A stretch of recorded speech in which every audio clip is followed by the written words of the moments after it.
Jadi ikan tongkol itu dagingnya tuh membiayar tuh. Jadi tekstur dari ikan tongkol itu tidak bagus atau bagus. tepat untuk digunakan untuk bahan baku kerupuk. Ya gitu Pak Haji ya. Karena memang tekstur dari ikan tongkol itu pecah gitu ya, dagingnya ya. Tidak menyatu tuh, tidak rempel ya.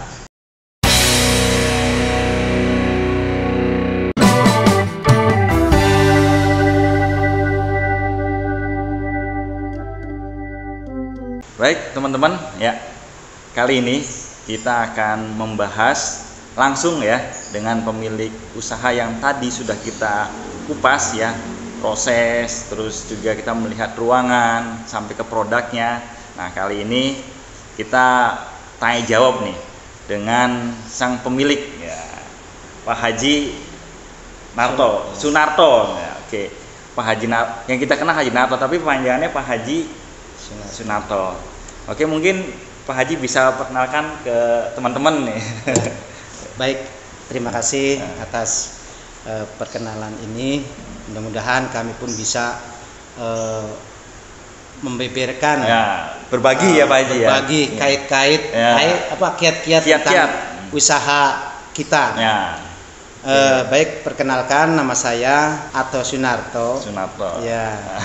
Dan kami adalah salah satu KM kerupuk di Indramayu. Sebenarnya di sini adalah sentra kerupuk yang sejumlah 35 UKM. Jadi ada 35 UKM Pak Haji. Ada 35 ya. Kebetulan kami adalah termasuk pengurus asosiasi pengusaha kerupuk yang ada di Indramayu. Luar biasa. Jadi di Indramayu memiliki asosiasi pengusaha kerupuk ya. Yang kita sebut asosiasi pengusaha kerupuk Indramayu. Disingkat APKI yang terdiri dari 35 UKM. Nah, ini Pak Haji, mungkin teman-teman banyak yang pengen tahu sejarahnya. Sejarah, karena perlu kita tahu bahwa memang kerupuk ini salah satu produk unggulan yang dimiliki oleh Kabupaten Indramayu. Dan Pak Haji Sunarto ini salah satu tokoh dari pengusaha kerupuk yang ada di Desa Kenanga. Dan perlu kita tahu bersama bahwa Haji Sunarto juga memang dari segi produk dan kualitasnya termasuk memiliki kualitas yang baik. Yang perlu kita lihat tadi bersama ya, bahwa dari segi ruangan, processing, dari perlakuan kehigienisan ya, sampai dia memiliki PAL. Insya Allah limbah dari usaha kerupuk ini tidak mempengaruhi dari lingkungan yang ada di sekitar. Nah Pak Haji Sunarto, kita pengen tahu sejarahnya. Sejarah usaha ini. Kalau secara umum ya. Secara umum di sentra dari betul. 35 UKM itu. Awalnya sih kami adalah pekerja kerupuk dan yang ada di kota waktu itu. Ya, yang punya orang-orang Chinese ya. Gitu. Nah, oleh karena itu tahun 75 masyarakat di sini tuh berbondong-bondong kerja di Indramayu Kota. Yang dimiliki oleh orang-orang Chinese itu. Pendatang ya. Setelah ada yang bisa mempraktekkan kerupuk di rumah. Dan alhamdulillah pada tahun 78 lah masyarakat sini ada yang mencoba bikin sendiri. Pada waktu itu kerupuk udang. Iya, kerupuk udang. Kemudian alhamdulillah bisa dikerjakan jadi dan bisa dipasarkan. Wah, luar biasa. Itu secara umum ya. Secara umum. Kalau secara pribadi saya, sejarahnya saya itu adalah benarnya hanya ikut-ikutan, meneruskan dan melihat perkembangan kerupuk yang ada di sini sangat meningkat, sangat pesat peningkatannya tuh. Kan dari tahun 78 sampai 95 itu menjamur, Mas. Menjamur dari saudara, tetangga. Akhirnya pada bikin kerupuk pada saat itu, Mas. Dan saya termasuk salah satu yang meneruskan, meningkatkan. Jadi Pak Haji Sunarto ini dengan teman-teman yang lain ada bahasanya itu meningkatkan produk ya. Meningkatkan produk yang sudah ada. Dan memang kerupuk ini berasal dari pendatang Pak Haji pada waktu itu ya. Pendatang orang Chinese lah ya. Orang Chinese, produk Indramayu, dan kebetulan pegawainya orang Kenanga. Pegawainya pada waktu itu Desa Kenanga. Orang Desa Kenanga bekerja di usaha tersebut, di usaha yang dimiliki oleh orang Chinese tersebut. Dan sampai sekarang meningkatkan kualitasnya ya, dan sehingga sekarang luar biasa produknya. Sudah sampai ke mancanegara mungkin bisa sampai Pak Haji ya. Sudah. Luar biasa. Itu sejarah ya, sejarah umum dan sejarah khusus Pak Haji Sunarto. Dan alasannya apa sih Pak Haji? Yang mungkin masih ada kaitannya dengan sejarah tadi. Alasannya kenapa sih? Dan pada waktu itu Pak Haji meneruskan usaha dan dikatakan, wah saya harus usaha kerupuk nih.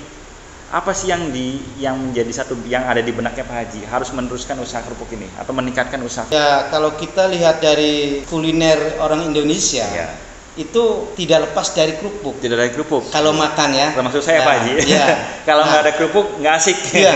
Makanya dari dasar itu, dari kesemangatan itu, ya kami harus meneruskan usaha-usaha yang ada, usaha kerupuk ini, karena prospek ke depan itu sangat bagus. Menjanjikan. Ya, karena saya sendiri aja kalau makan nggak ada kerupuk, celingak-celinguk. Celingak-celinguk.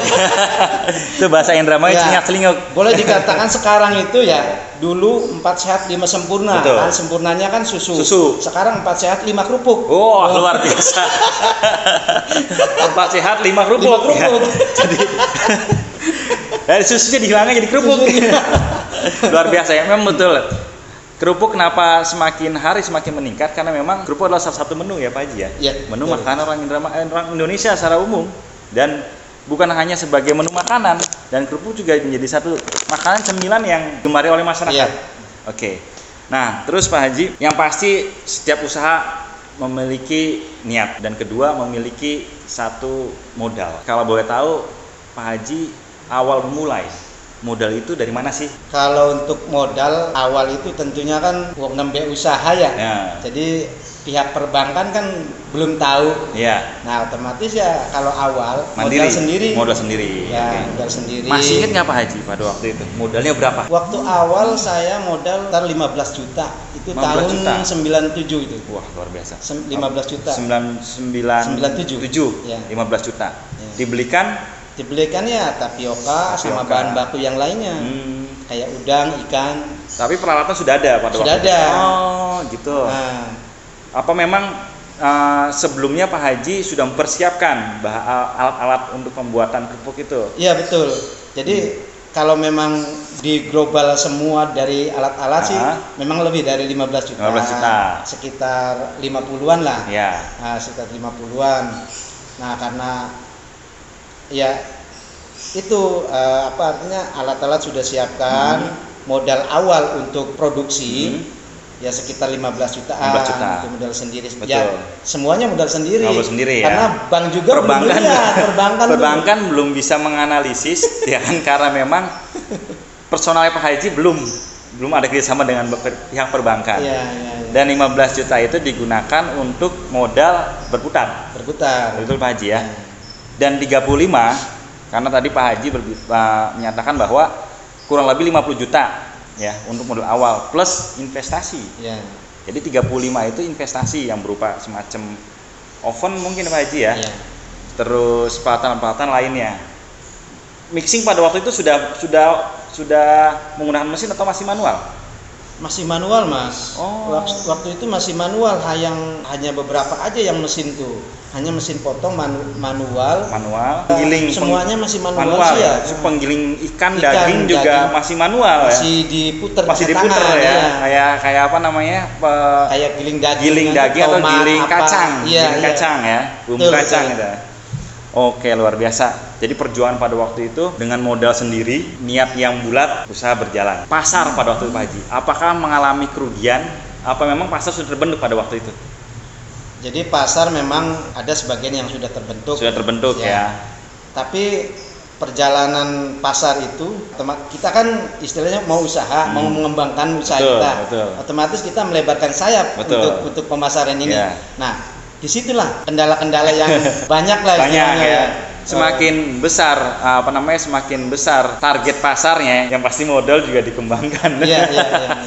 Tapi alhamdulillah Pak Haji ya, sekarang perbankan malah Pak Haji sudah menawarkan malah ya. Ya, alhamdulillah. Oke. Bank pada ngelirik. Iya, bank pas pada datang. Oke, ini selanjutnya Pak Haji. Untuk jenis kerupuk yang Pak Haji miliki apa aja nih? Mungkin teman-teman juga perlu tahu. Yang saya produksi itu kerupuk udang, kerupuk ikan, kerupuk bawang, kerupuk jengkol. Nah, jengkol nih bagi teman-teman yang memiliki favorit jengkol ya. Pak Haji punya kerupuk jengkol. Termasuk saya penggemar jengkol. Jadi kerupuk udang, kerupuk ikan, bawang, jengkol. Dan itu dari kerupuk itu banyak jenisnya, Mas. Oh, jadi bentuk dari bentuk ya. Dari kerupuk udang juga ada yang bulat, ada yang bulat, ada yang stik, stik. Kemudian dari kerupuk bawangnya ada yang bintang-bintang, betul, ada warna-warni. Tapi identik kalau kerupuk bawang dia pasti warna-warni Pak Haji ya, pinggirnya ya. Dia untuk apa? Untuk ciri atau bagaimana? Ya lebih menarik. Lebih menarik aja mungkin. Iya, lebih menarik gitu. Lebih menarik.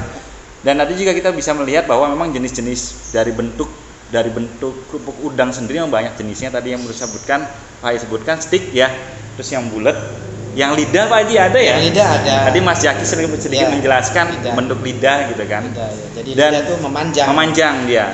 Dan memang ada reject kan Pak Haji ya? Ada rejectnya. Reject itu bukan dari rasanya teman-teman, tapi dari bentuknya.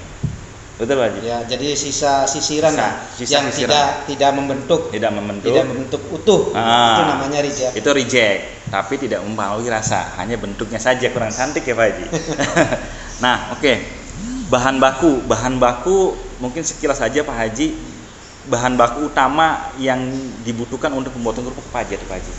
Yang pertama itu tapioka. Tepung tapioka. Terus kemudian ikannya apa? Jenis ikannya Pak Haji? Ikan ini macam-macam Mas. Kalau ada yang kita sebut di sini remang. Kalau bahasa nasionalnya cunang. Nah, ikan cunang. Beda dengan tuna ya. Beda itu ya, Pak Haji. Ya, cunang. Ya. Nah, terus ada juga mata goyang. Nah, terus kemudian ada lagi kayak kurisi gitu. Nah, itu adalah salah satu beberapa ikan yang bahan baku untuk kerupuk. Kemudian kalau bawang otomatis pakainya bawang putih. Jenisnya? Kalau jenisnya sih bebas saja. Bebas ya. Bawang putih. Ya bawang putih. Bukan bawang merah. Bawang merah. Karena kalau ini kan bawang putih kan yang dianu kan baunya tuh. Ya, kan menyengat ya, aromanya. Aromanya menyengat. Itu otomatis kita pakai bawang putih. Nah, kemudian jengkol sih hanya satu jenis lah. Jenis jengkol ya. Itu dari jengkol itu kan dilembutkan. Ya. Baru kita campurkan ke adonan. Ya. Terus tepung tapioka, penyedap rasa pastinya. Iya. Penyedap rasa, powder ya. Ada powder itu digunakan untuk pengembang ya Pak Haji. Pengembang dari segi adonan. Iya. Dari adonannya.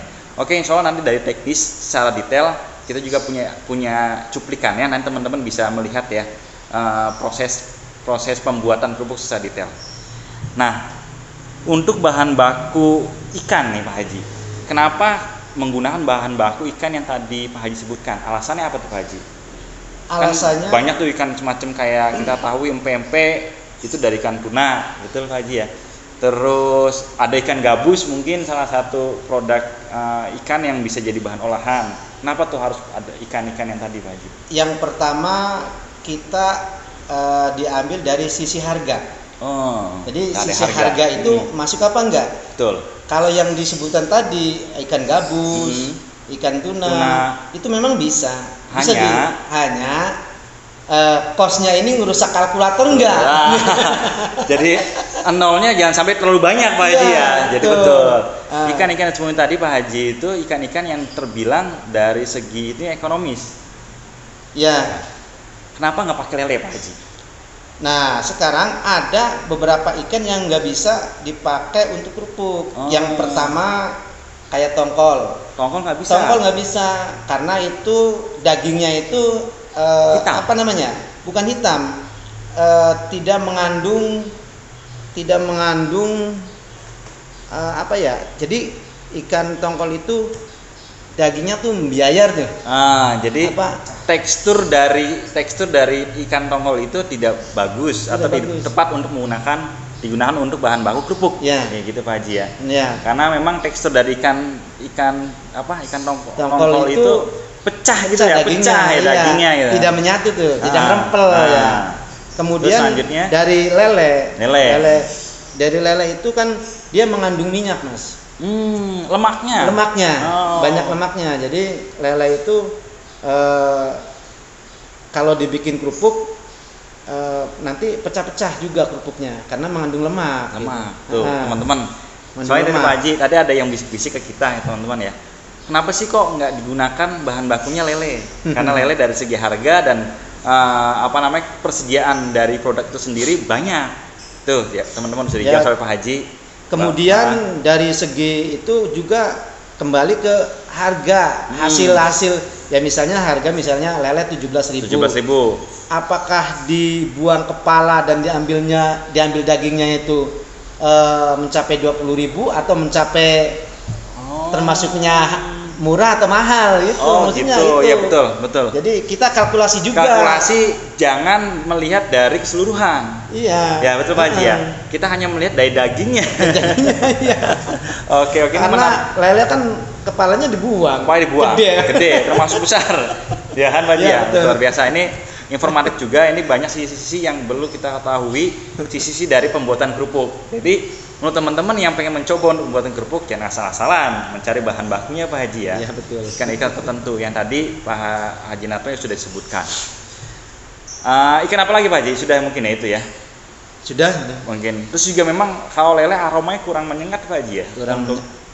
Untuk nggak masalah sih Mas, kalau masalah aroma sih karena ya? Nanti rasa itu ada timbul dari komposisi penambahan bahan tambahan itu ya, kayak perasa dan lain sebagainya. Okay. Ya. Untuk udang apa Haji?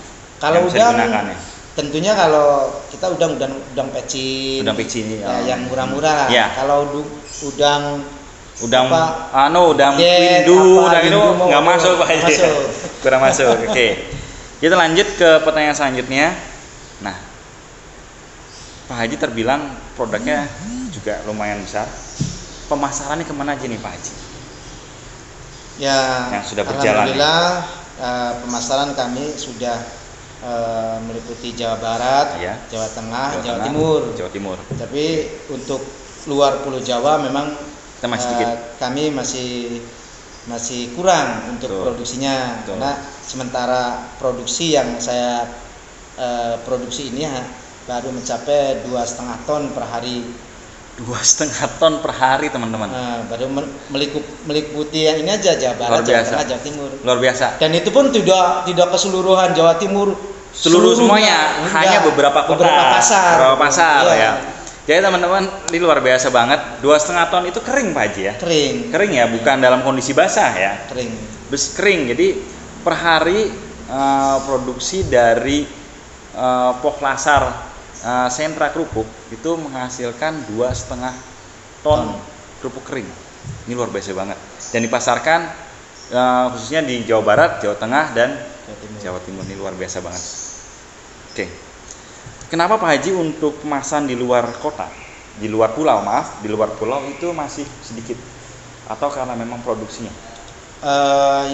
Memang pertama memang belum ada channel pasar di luar Pulau Jawa itu.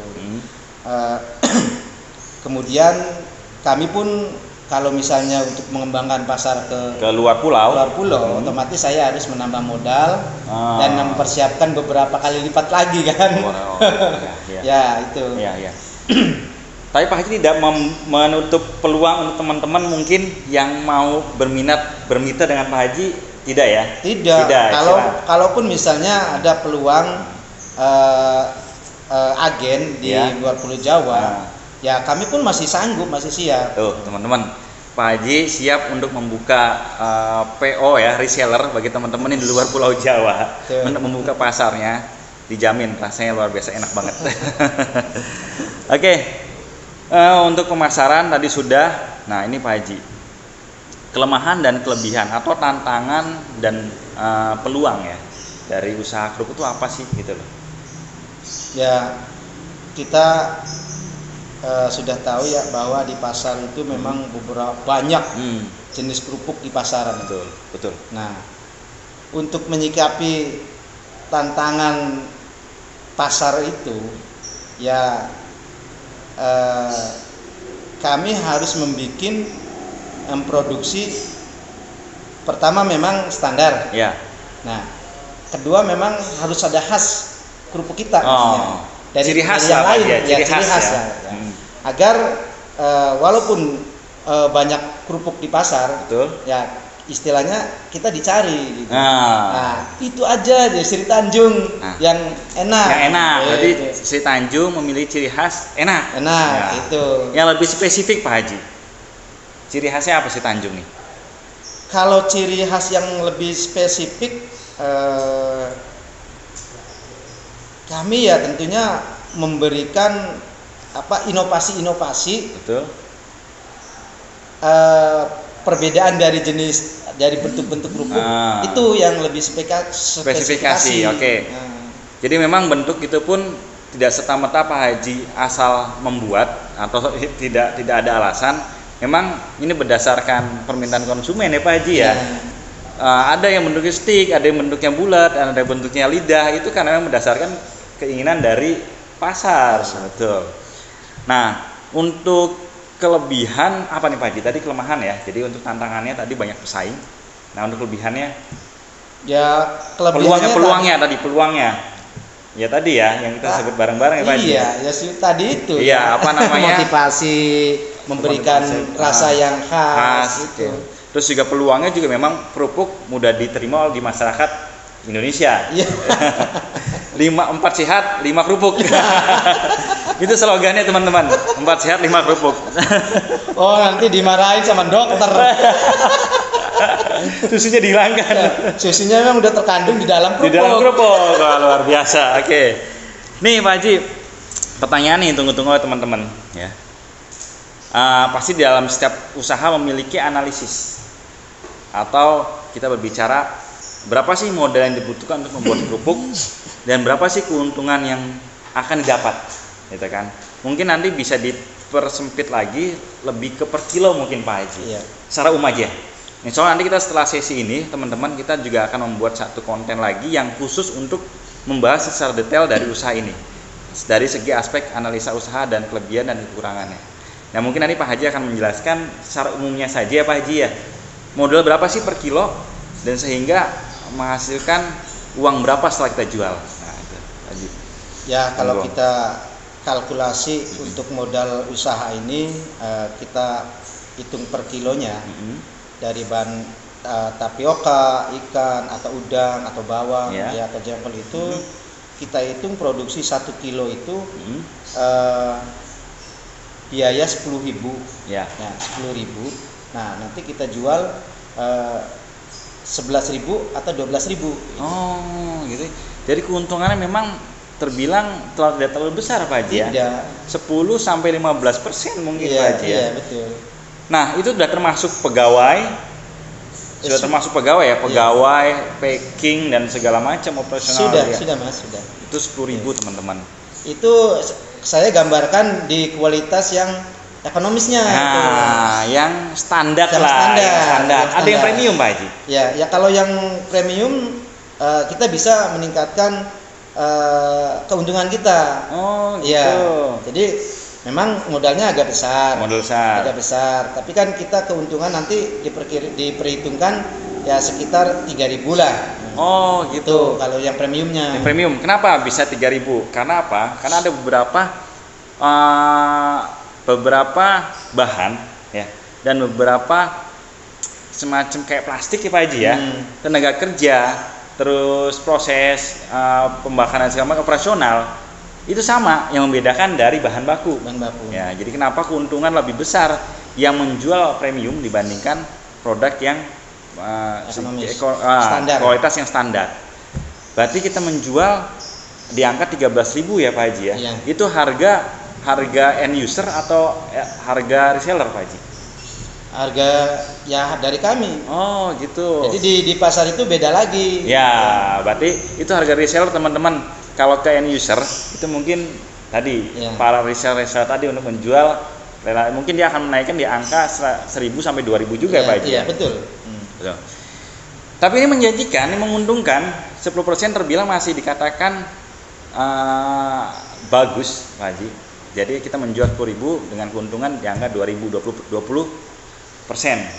Dan penyerapannya kita melihat bukan dari keuntungan per kilonya, tapi Pak Haji Sunarto ini menjual per hari atau bisa memproduksi per hari itu sekitar 2,5 ton. Berarti sekitar 2.500 kilo. Mungkin teman-teman di rumah bisa menghitung sendiri ya. Saya tidak harus ini ya. Mungkin teman-teman monggo buka kalkulatornya berapa sih penghasilannya gitu Pak Haji. Oke, kualitas ya, kualitas dari segi produk itu berlaku untuk kerupuk udang saja atau memang ada kerupuk bawang juga seperti itu? Untuk kerupuk udang aja Mas. Udang kalau dan ikan ya. Kualitas itu kerupuk udang sama ikan. Kalau untuk bawang sama jengkol itu rata semuanya. Rata semuanya, ya, tidak ada kualitas 1+2 tidak ada ya. Nah, ini boleh Pak Haji, saya minta bocorannya. Pak Haji memiliki banyak jenis produk kerupuk. Yang pertama itu kerupuk udang, kerupuk ikan, kerupuk bawang dan kerupuk jengkol. Tapi kerupuk kulit ada Pak Haji ya? Kerupuk kulit ada. Nah, tadi saya lupa untuk menyebutkan, Pak Haji juga punya produk kerupuk kulit, ya, Pak Haji. Ada. Kerupuk kulit itu berasal dari ikan limbah ya. Limbahnya, maksudnya limbah. Ya. Jadi ikan yang tadi hanya diambil dagingnya, kulitnya kita buatkan kerupuk Pak Haji. Kerupuk ikan, kulit ikan. Masuk ya, ada 5 jenis produk yang dihasilkan oleh Pak Haji Sunarto. Keuntungan lebih besar produk yang jenis apa Pak Haji dari 5 ini? Bawang kah, jengkol kah, atau yang kerupuk kulit gitu? Dari segi keuntungan? Ya, dari segi keuntungan kita ya kerupuk udang sama ikan. Ya. Bawang? Karena bawang itu kayak semacam di pasar keuntungan tuh. Walaupun kita punya hitung-hitungan. Betul. Ya hitung-hitungan harus sekian. Tapi kita saat dipasarkan itu terbentur. Benturan dengan harga-harga yang bawang-bawang yang lainnya itu. Betul. Makanya kayak semacam seolah-olah ya yang ngatur keuntungan pasar. Oke. Jadi yang lebih banyak menguntungkan adalah kerupuk udang dan ikan ya Pak Haji ya. Kerupuk kulit sama ya? Sama. Oke, kerupuk kulit sama. Oke, ini ada satu pertanyaan lagi nih ya. Nanti bisa mungkin teman-teman teman-teman bisa di komentar ya, pertanyaan yang belum kita bahas bisa di komentar, bisa ditulis silakan pertanyaan silakan tulis oleh teman-teman. Nanti kita bisa konsultasikan ke Pak Haji langsung nanti ya. Nih, ada produk unggulan nggak Pak Haji di Pak Haji nih? Yang ini tadi kan? Ya selain tadi ada yang premium, juga ada yang spesial ya. Kerupuk yang namanya spesial aja di atas premium. Ada luar biasa. Apa tuh Pak Haji? Ada, itu ya namanya sih tetap kerupuk udang sama ikan itu, tapi memang kualitasnya lebih tinggi. Harga per kilonya berapa Pak Haji? Nah, harga per kilonya itu 50.000. 50.000 teman-teman, luar biasa ya. Itu per kilo 50.000. Ini penasaran rasanya seperti apa ya. Tapi pasti rasanya enak banget. 50.000 itu per kilo ya Pak Haji ya? Kilo. Itu dipasarkan keluar Indramayu apa memang hanya untuk Indramayu, untuk oleh-oleh? Untuk oleh-oleh saja itu. Untuk oleh-oleh. Ya, karena kalau kita pasarkan di luar pun artinya peminatnya tuh masih kurang lah istilahnya ya. Masih kurang karena emang pesaing. Terus kemampuan masyarakat untuk membeli yang begituan kan sangat kecil. Betul. Ini saya lupa, maaf teman-teman, ada beberapa pertanyaan yang perlu saya tanyakan nih ke Pak Haji nih. Untuk dari segi kualitas produknya atau legalitas yang mungkin kita ketahui bersama ya, bahwa dalam suatu produk makanan itu ada yang namanya GMP. Ya, ada GMP, ada HACCP, terus ada PRT mungkin dan lainnya. Itu apakah dari usaha Pak Haji sendiri sudah memiliki itu semua atau sudah masuk ke standar? Ya sebenarnya kalau sempurna mah belum. Cuman kami memang istilahnya pengen menerapkan JMP, SSOP. Nah, salah satu keinginan saya supaya bisa menciptakan produksi yang baik, yang sehat. Nah, maka pabrik saya ini didesain tidak adanya pekerjaan silang. Betul. Jadi alurnya itu dari alur 1, 2, 3, 4, 5, 6, 7, 8 sampai 10 sampai 13 itu satu arah. Satu arah. Betul. Jadi akhirnya artinya pekerja ini tidak silang, gitu, tidak bolak-balik. Tidak bolak-balik. Nah, jadi akhirnya produk kami tidak terkontaminasi dengan bakteri-bakteri. Betul, gitu. Betul. Ini luar biasa banget. Jadi memang secara sertifikat secara sertifikasi memang Pak Haji belum mempunyai. Hanya penerapan dalam usahanya sudah menerapkan kualitas dari menerapkan kualitas ya Pak Haji, kualitas dan kehigienisan dengan menerapkan tadi menghindari dari cross job cross job atau persilangan tugas dari pegawai itu sendiri. Jadi untuk meminimalisir penukaran bakteri mungkin ya. Betul. Penyebaran bakteri yang ada. Ya alhamdulillah itu kan dari IPAL juga sudah tertata rapi kan istilahnya. Terus dari karyawan juga kan istilahnya kami memang saya terapkan itu di pintu masuk ruang kerja itu kan sebenarnya ada bak cuci kaki pakai sepatu boot dan pakai APD juga. Betul. Itu karyawannya itu diusahakan begitu. Betul. Nah, ya itu tadi intinya tuh agar produk saya itu sehat. Jangan bikin orang sakit. Betul. Gitu. Oke. Ini luar biasa banget. Nih ada pertanyaan lagi yang menurut saya ini menjadi satu pertanyaan yang ditunggu teman-teman juga. Kata-kata motivasi Pak Haji. Ini dalam konten kita juga pengen ada kata-kata bijak dari orang-orang bijak. Kata-kata besar dari orang-orang yang besar. Nah, saya anggap Pak Haji Sunarto ini menjadi tokoh ya. Jadi seorang pengusaha yang sukses. Jadi saya butuh satu motivasi nih dari beliau. Apa sih Pak Haji trik dan motivasinya sehingga Pak Haji bisa melalui dan bisa mencapai ini semua? Ya tentu untuk semacam wirausaha ini ya tentunya tidak lepas dari kendala-kendala memang ya tentunya banyak kendala jatuh bangun. Betul.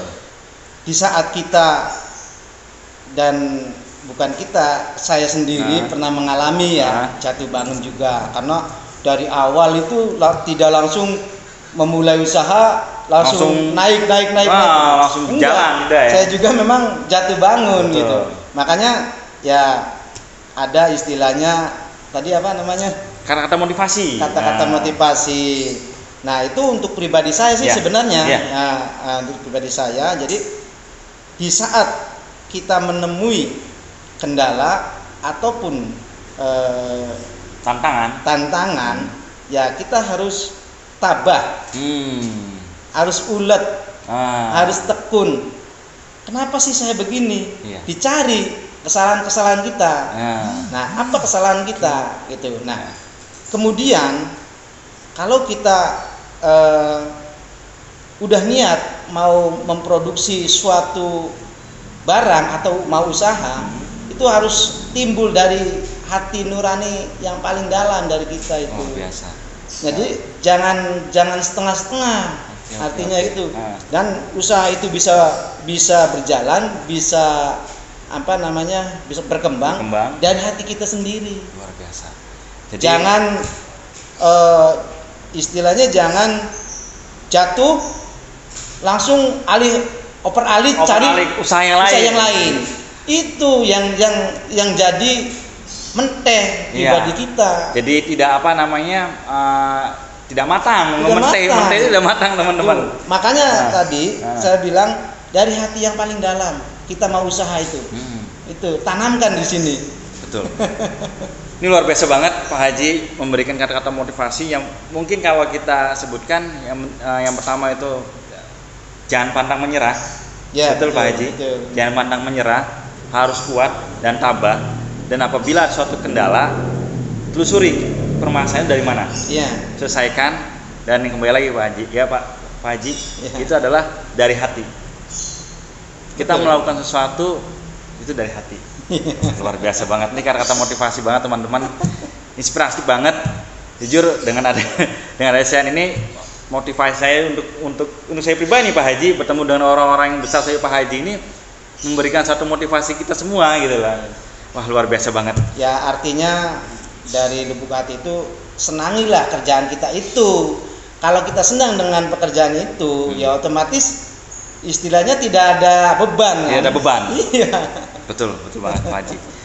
Oke, ini pertanyaan demi pertanyaan sudah Pak Haji jawab. Mungkin dari teman-teman di rumah, wah ini kurang nih pertanyaannya. Oke, mungkin teman-teman bisa tulis di komentar pertanyaan apa saja yang perlu ditanyakan. Insya Allah nanti kita akan jawab ya langsung melalui Pak Haji langsung, karena jarak Pak Haji dengan kita juga tidak terlalu jauh ya Pak Haji ya. Kita bisa saling setelah ini sering main, sering ketemu juga. Oke, mungkin itu teman-teman yang bisa kami sampaikan ke teman-teman tentang usaha kerupuk ya, usaha yang digeluti oleh Pak Haji Sunarto. Wah, terima kasih banyak Pak Haji. Sama-sama. Atas informasinya, atas motivasinya gitu kan. Mudah-mudahan kita doakan bersama-sama teman-teman, mudah-mudahan usaha yang dijalankan Pak Haji ini berjalan lancar, barokah, amin. Semakin besar, semakin sukses. Amin. Terima kasih Pak Haji. Oke. Selamat jumpa lagi. Siap.